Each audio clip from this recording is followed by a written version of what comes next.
Salut les amis, j'espère que vous allez bien. Je vais devoir vendre ma 309 parce que j'ai investi, j'ai acheté une Mégane 3 RS. Alors, j'espère que j'ai fait de bonne affaire.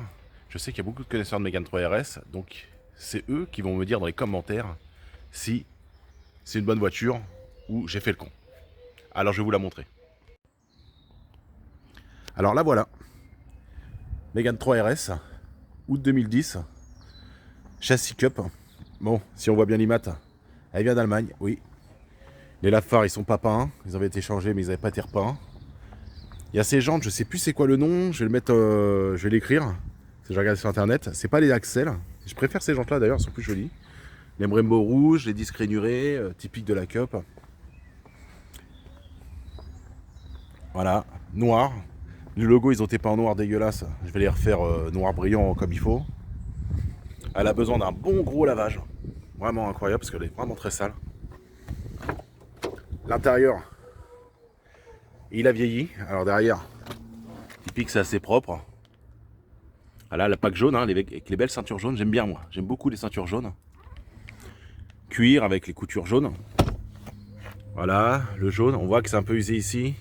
Puis ici, je vais mettre un color look. Siège électrique chauffant. Agréable pour un délit quand même. Pour attraper ça, elle a le beau pommeau que j'aime beaucoup là dans les RS là, ce pommeau là. Donc là on voit ça, oui. Elle a le GPS. Donc malheureusement vu qu'elle a le GPS, elle n'a pas le RS Monitor. Ça c'est relou. Pédalier alu, c'est joli. Renault Sport. Et bien évidemment, vu que c'est qu'une Cup, elle a l'autobloquant. Contour jaune. Voilà, bon, elle a un peu de kilomètres. Elle approche les 240 000 km. Ça c'est dommage. Alors ce que j'ai à faire dessus, révision complète. Je vais faire purger frein, tout le tralala. J'ai les triangles à changer. J'en ai un tout neuf déjà, il faut que j'en achète un. Kit distribution à faire, j'ai un pneu à changer. Parce que la personne avait crevé, elle a mis un autre pneu. Bref, j'ai un pneu qui est beaucoup plus usé que l'autre. Donc j'ai un pneu à changer. Voilà. Bon. Vous voyez, de toute façon, j'ai un peu de taf dessus à faire. Je vais la remettre vraiment bien propre. Le silencieux il est dans un état crasse de ouf. Voilà. On va passer la valise Diag, vous avez vu, je l'ai sortie là. Tout de suite après là. On passe la valise Diag, on va passer la valise Diag et on va voir qu'est-ce que ça nous dit si j'ai pas trop de défauts. Alors maintenant, on va lui passer la petite valise, la petite CR Max. Hein. Alors, diagnostic, on va les regarder quand même. Si on n'a pas trop de voyants moteur. En voyant moteur, il n'y a rien qui s'est allumé sur la route du retour, donc ça devrait aller. Renault, mais bon, on va regarder quand même dans les calculateurs s'il n'y a pas trop de défauts qui est là, quoi. Alors, utilisation du système. Ouais, la clé, j'ai mis le contact. Non, c'est enlevé. Voilà, la contact est mis. Hop, on. On va lire le code. Hop, je vous montre pas. Hein. Bande de petits cachotiers. J'ai pas envie que vous voyez mon numéro de série. Voilà, c'est ça. Voilà. Hop, on vient. Test rapide. Alors.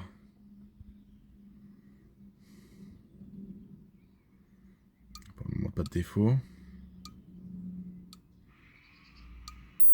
Ça a l'air d'aller. Ah, un défaut. Seat management. Ah, il y a un problème sur un siège. Problème d'airbag. Pourtant, j'ai pas de voyant d'airbag qui s'est allumé. Alors, on va regarder. Seat management. Alors, défaut. Lire le code erreur. DF 0T1. État actif. Donc, le défaut, il est là. Circuit de capteur d'accès des sièges arrière. Alors là, je sais pas du tout ce que c'est. Ah, écoutez, s'il y a quelqu'un qui regarde la vidéo, qui connaît, qui n'hésite pas à me le mettre en commentaire. Franchement, je vois pas du tout. Circuit de capteur d'accès des sièges arrière. Je vais regarder sous les sièges conducteurs s'il n'y a pas de problème. Franchement, je vois pas.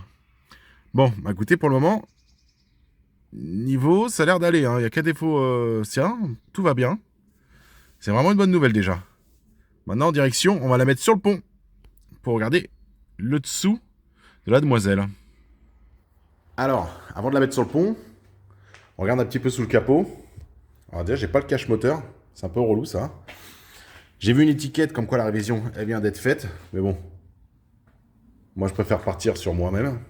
Être sûr de ce que je fais.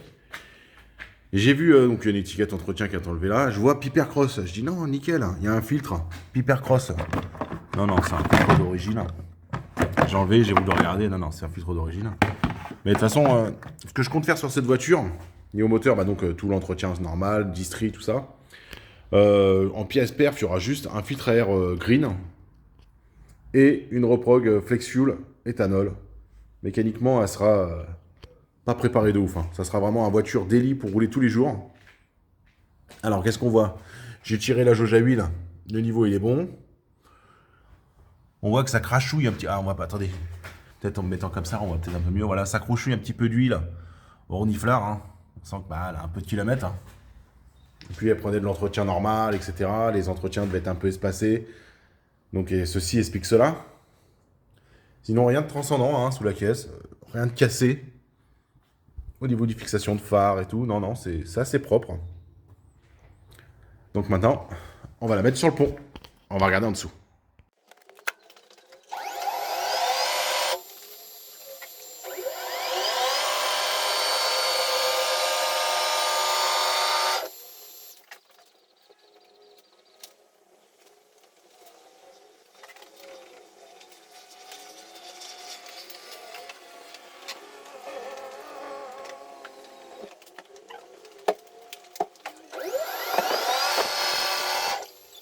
La voilà bien levée sur le pont. Alors, j'ai enlevé le cache sous moteur.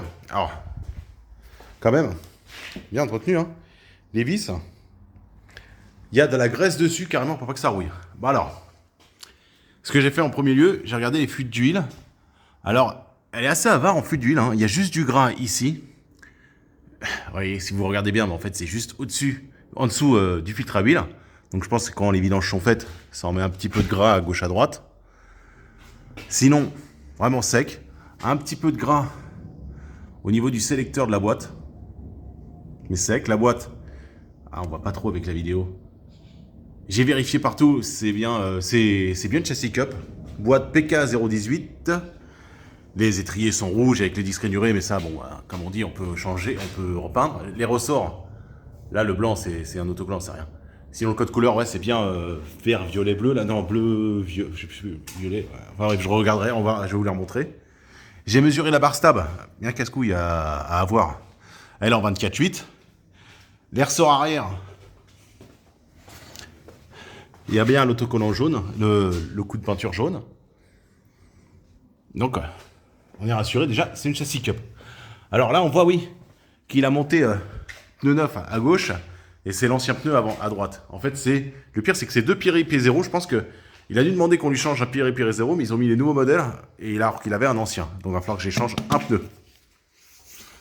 Sinon, j'ai regardé tout ce qui est rotule, tout ça, j'ai secoué dans tous les sens.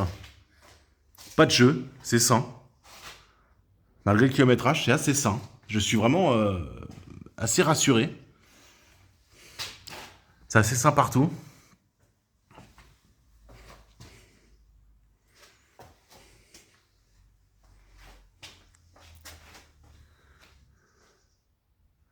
Que du cosmétique, en fait. Elle est très sale. Ça à repolir. Vous voyez, j'ai beaucoup de travail pour le repolir comme il faut.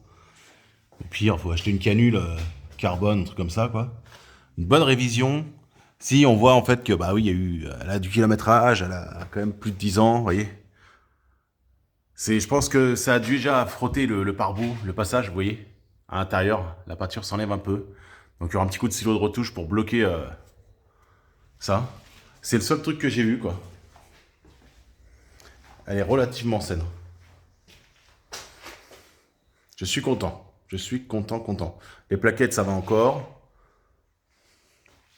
Je suis satisfait. Bon, on va la redescendre ensemble. Et on va faire le rapport de tout ça. Là, on va la ressortie du pont. Donc, je suis pas trop mécontent de mon achat. C'est une voiture que j'ai toujours aimée, la Mégane 3 RS. Surtout en châssis cup, comme celle-là. Pour daily, en daily, avec de l'éthanol, ça devrait être sympa. Après, moi, j'ai quand même un passif sur les Renault. Sur ma première petite sportive, vraiment petite sportive, hein, c'était pas non plus un truc de fou. C'était le Clio S, et j'en ai un super bon souvenir. Puis après, bien sûr, il y a eu mon GT qui a fini avec un moteur Williams. Et là, je retourne donc dans mes premiers amours des Renault. J'espère qu'elle va pas me décevoir. Elle va pas gâcher mon souvenir des Renault sportifs que j'avais. Donc voilà, à très bientôt. Les prochaines vidéos, ça sera les réparations pour la remettre en état impeccable. À bientôt.